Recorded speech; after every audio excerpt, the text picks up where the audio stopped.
ॐ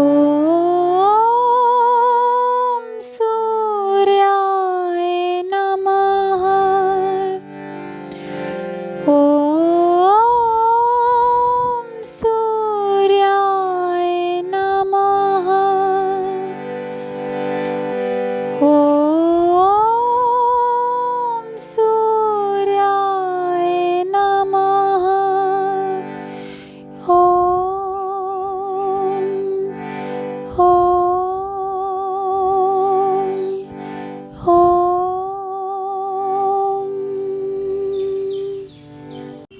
सूर्य नारायण की उपासना की आवश्यकता। ब्रह्मा जी कहते हैं कि हे विष्णु भगवान, जो बहुत दृढ़ मंदिर सूर्य नारायण की प्रीति के लिए बनावे, वह अपने 7 पुरखों सहित सूर्य लोक में निवास करता है।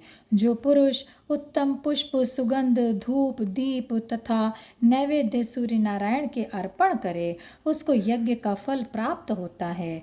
यज्ञ में बहुत धन चाहिए, इसलिए धनहीन मनुष्य दूर्वा के अंकुरों से भी सूर्य नारायण का पूजन करे तो यज्ञ के फल को प्राप्त हो। उत्तम आभूषण, रक्त वर्ण के वस्त्र, भांति भांति के भक्ष्य भोज्य सूर्य नारायण को निवेदन करे। तीर्थ के जल, घृत, शहद, दूध आदि से स्नान करावे तो ऐसे लोक में निवास करे जहाँ घृत, दुग्ध आदि के तालाब भरे हों।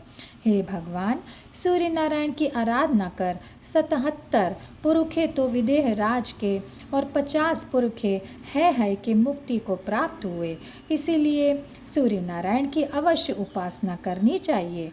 यह सुनकर विष्णु भगवान ने पूछा कि हे ब्रह्मा जी, उपवास करने से किस प्रकार सूर्य नारायण प्रसन्न होते हैं? उपवास में त्याज्य क्या क्या है और सूर्य नारायण की आराधना किस विधि से करनी चाहिए, यह सब कुछ आप वर्णन कीजिए। भगवान का यह वचन सुन ब्रह्मा जी कहने लगे कि हे महाराज, गंध, पुष्प आदि उपचारों से पूजन करे तो सूर्य नारायण अनुग्रह करते हैं। फिर उपवास करने वाले पर तो बहुत ज़्यादा प्रसन्न क्यों ना हो। पापों से निवृत्त होकर गुणों के साथ जो निवास है, उसका नाम ही उपवास है। 1 रात्र, 2 रात्र अथवा त्रिरात्र उपवास कर सूर्य नारायण का ध्यान करे और निष्काम हो भक्ति से पूजन करे, जप आदि करे तो मुक्ति पावे। सूर्य नारायण की आराधना बिना सद्गति प्राप्त नहीं होती। जिस पुरुष का चित्त विषयों में आसक्त हो और सूर्य नारायण की आराधना में अनेक विकल्प करे, वह कभी उत्तम गति नहीं पाता। जो संसार से मुक्त होने की इच्छा हो तो सूर्य नारायण की आराधना करे। पुष्प न मिलें तो वृक्ष के कोमल पत्र और दूर्वा के अंकुरों से ही पूजन करे। पूजन आदि में भक्ति ही प्रधान है, भक्ति से फल प्राप्त होता है। सूर्य नारायण के मंदिर को जो पुरुष बाहर भीतर से मार्जन करे, वह बाहर भीतर से निष्पाप हो जाए। सूर्य भगवान को एक बार प्रणाम करे तो 10 अश्वमेध यज्ञ का फल मिल जाए, परंतु 10 अश्वमेध करने वाला तो फिर भी संसार में जन्म लेता है और सूर्य नारायण को प्रणाम करने वाला फिर जन्म नहीं लेता। सूर्य नारायण की आराधना कर रुद्र भगवान ब्रह्म हत्या से छूटे। हमको यह पद उनके ही अनुग्रह से प्राप्त हुआ।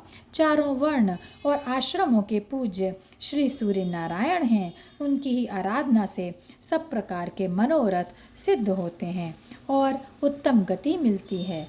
और यहीं पर यह अध्याय समाप्त होता है। हे सूर्य नारायण, हे सूर्य नारायण, हे सूर्य नारायण।